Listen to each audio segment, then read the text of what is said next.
So today I'm going to be making a new card, and I'm going to start by scoring my card base. It's not going to be a standard fold. I'm going to score it where I normally score it for a 5.5 by 8.5 piece of paper. I'm going to score it at 4 1/4, which is right down the middle.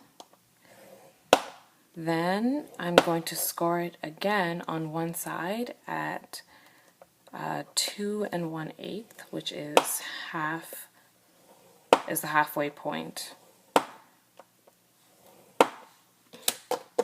Now for the fold, what I'm going to do is I'm going to fold it over like a standard card and just use my bone folder to crease it. And then I'm going to fold this over, fold it backwards in order to generate sort of a zigzag pattern. Great. So now that that's done, I'm going to start working on my panel. So I'm going to put this aside for the moment. So now I have two pieces of cardstock that I've cut out in order to display the center of my card, or display in the center of my card.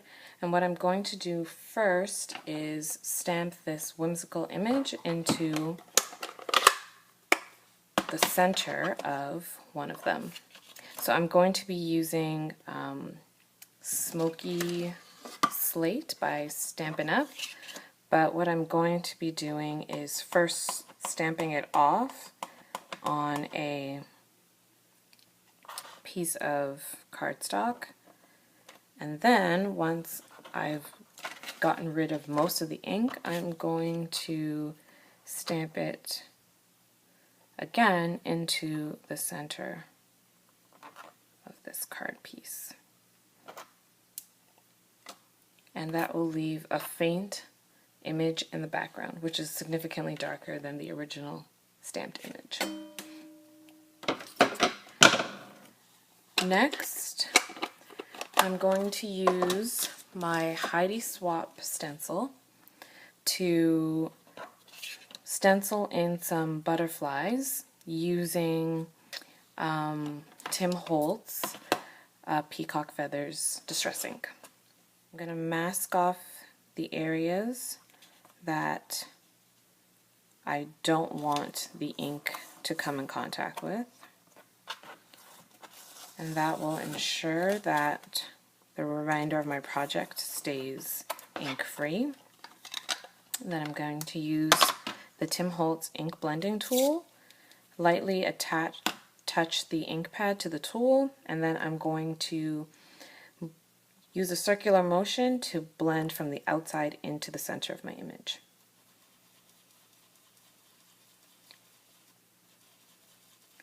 Trying to get a darker image on the outside and fade to a lighter image on the inside.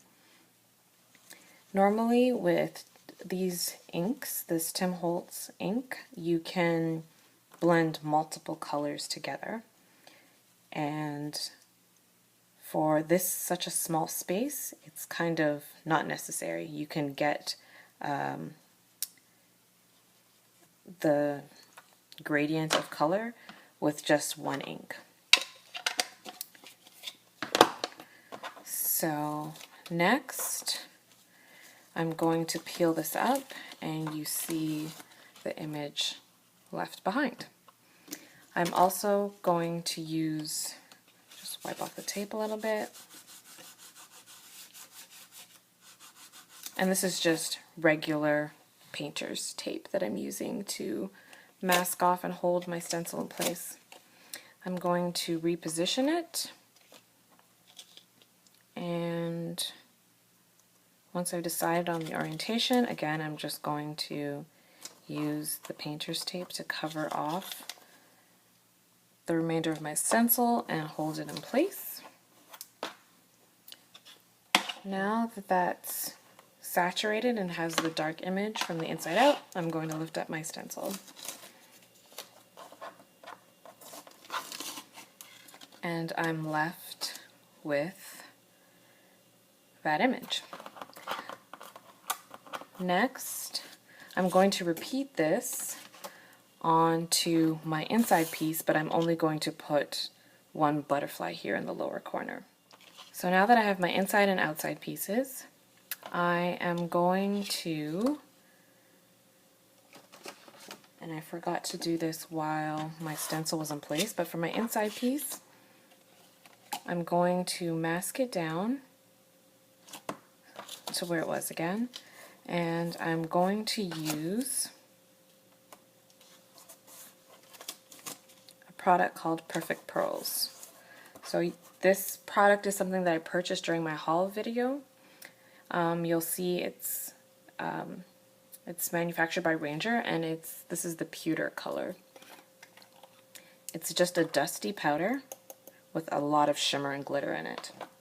So I'm just going to use a regular paintbrush, and I'm just going to dip it into,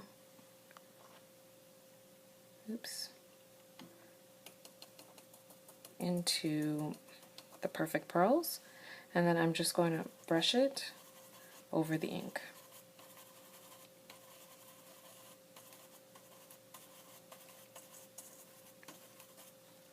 Over the stencil, and that'll leave a nice shimmer image onto that ink. Next, I'm going to stamp my greeting onto the front. So my greeting for this is going to be a simple congratulations. This is going to be an engagement card that I'm giving to a friend to give to a friend. And I'm going to use my Stamp-A-Majig because this is a wooden stamp and it isn't exactly mounted as you see it. I'm going to firstly stamp onto my Stamp-A-Majig using Smoky Slate from Stampin' Up! Again. I'm just going to stamp it down.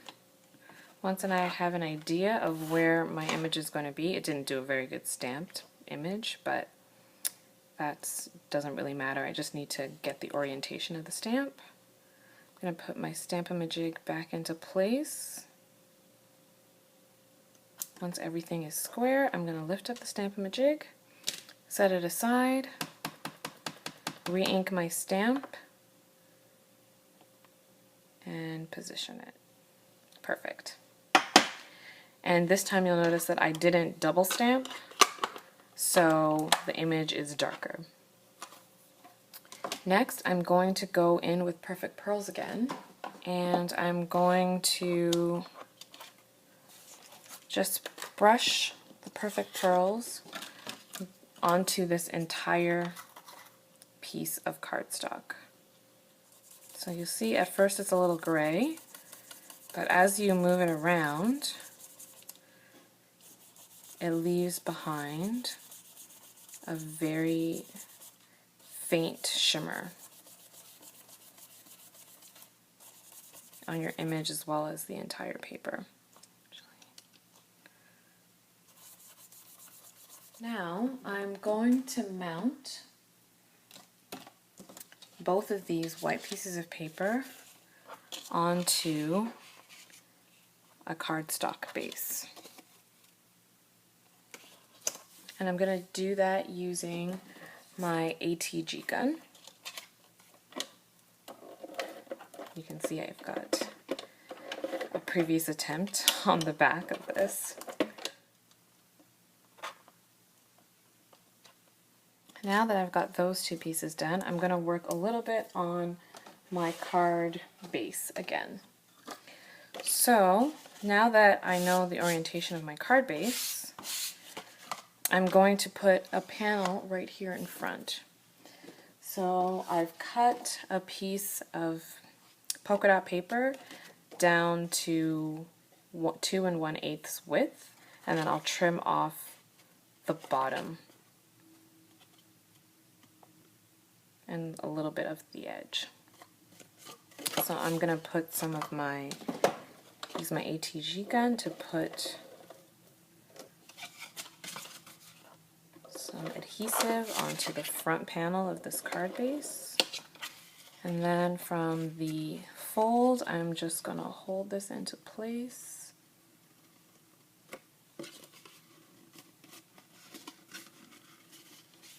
And press that down. Now I'm just going to go to my cutter and cut off the excess. Now for the assembly piece, this piece is going to be here like that. And then this piece is going to go onto the inside like that. But before I do that, I'm going to do some final embellishment onto this piece, both these pieces. So what I'm going to do is I have some loose rhinestones. Unfortunately, they're not the self-adhesive type, so I'm going to use some multimedia matte to adhere these rhinestones in the body of the butterfly. So I'm just going to put the tiniest bit of this adhesive in a line down the center. And then I'm going to use my fingers to drop these rhinestones into place. I'm going to repeat that on all 3 butterflies. Now that all these butterflies are in place, I'm going to do my final adhering of everything to the card. So only half of this is going to be extended beyond, or is going to be mounted to the card front. So I'm just going to put some adhesive down the center, and then I'm going to position that right in the center of the card front.